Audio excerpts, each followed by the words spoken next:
And as the Colts, as the 7th seed, they will take on the Bills, as we just mentioned, in the first round. All right, so bring the guys back. We talked about the NFC, and everyone likes where the Packers are right now. And the Chiefs, quite frankly, have looked like the best team all season long. That's why they're number 1 seed in the AFC. That was already locked up before they got here. But, Tim, this Bills squad right now, I'm not sure anybody wants to see them at any point in the playoffs. You got that right. Listen, this was like, hey, we're going to play you for a little bit in this game, maybe not the whole thing. We'll see how it goes. And you saw what Josh Allen did even in that environment. And then you think about, boy, and they're going to score on special teams. They are dangerous, and in large part because the quarterback is just that physically talented. Just plain and simple, he's that good. He's that gifted, the ability to just take a game over. So they can score with you. They're going to play good defense. They're unique offensively because they do want to spread you out and create opportunities for Stephon Diggs. So, yeah, I think there's an element of the fact, and rightfully so, that we have talked so much about the Kansas City Chiefs. But in doing that, we've maybe allowed this Bills team to fly a little bit under the radar because I think they can go toe-to-toe with anybody. Rob, how do you see it? Tim, I agree with you. Yeah, Tim, I agree with you. When you watch Buffalo the last couple of weeks, they tried to go out there and show the world what they were when they played the Patriots. They didn't let their foot off the gas. They wanted to show everyone on national television that they are the real deal.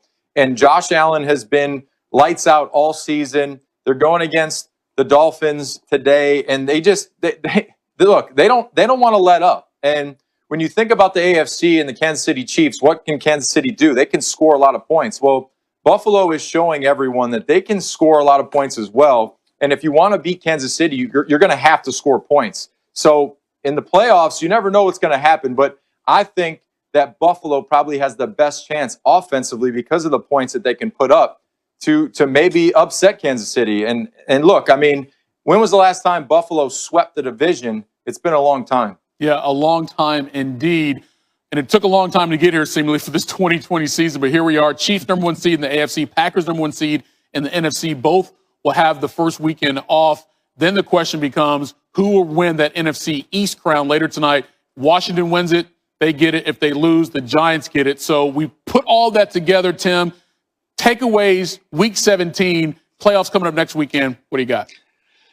Listen, my takeaway is this. Hey, NFL, bravo. Good for you. Because Cleveland had not been to the playoffs in a long time. Yeah, 2002.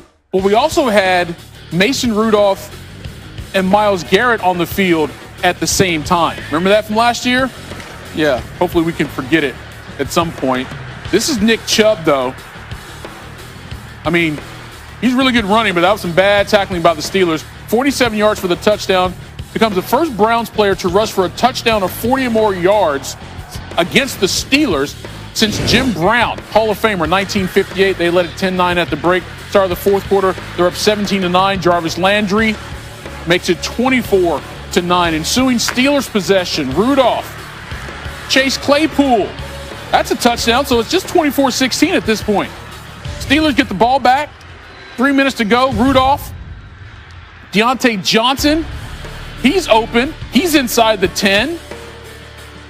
Minute 27 to go. 3rd and goal. Rudolph, Juju Smith-Schuster. Steelers unable to convert the 2-point conversion, though, so it's still 24-22. Browns, 3rd and 1. After recovering the onside kick, they need a first down. And Baker Mayfield gets it. He's hyped because he knows what it means. Browns hang on to win it. And Baker, give him credit. He did what he said he was going to do when he got drafted. Help lead the Browns back to the playoffs. It's a moment I'll definitely never forget. First, I'll start by saying that, the cliche thing, but I truly do mean this, and everybody in our locker room does mean it. We're not satisfied. We expected to be here. We've worked extremely hard to get here, and we're excited to have the chance to be in the playoffs. But the feeling of walking off the field, the energy in the stadium, they're playing Cleveland Rocks. There's an old school video going on, and I can look up and see old school highlights of, we got Brian Sipe, Bernie Kosar, some old schoolers on there. It's And for it to be that loud with a limited amount of fans, it's a special moment for us. It's a relief. It's part of, why we started this whole thing. And, from now on, it's a one-season game, one-game season. So, we're just looking at every game like that. You and I talked yesterday about the need to change the culture here. Does it feel like making the playoffs, you guys making a statement, does it feel like these are different Browns and people should take note of that? Yeah, I think, and like we talked about yesterday, I think people notice that, but I also think it's in the consistency, and doing it year in and year out. But, obviously we got to create that standard, and this is the year to do that, and we put ourselves in position to have a chance, and that's all we really need. 9 and 5-10 respectively, that the Cowboys and Giants both entered Week 17 with a shot at making the playoffs. A win by either squad coupled with the Washington loss later tonight would do the trick.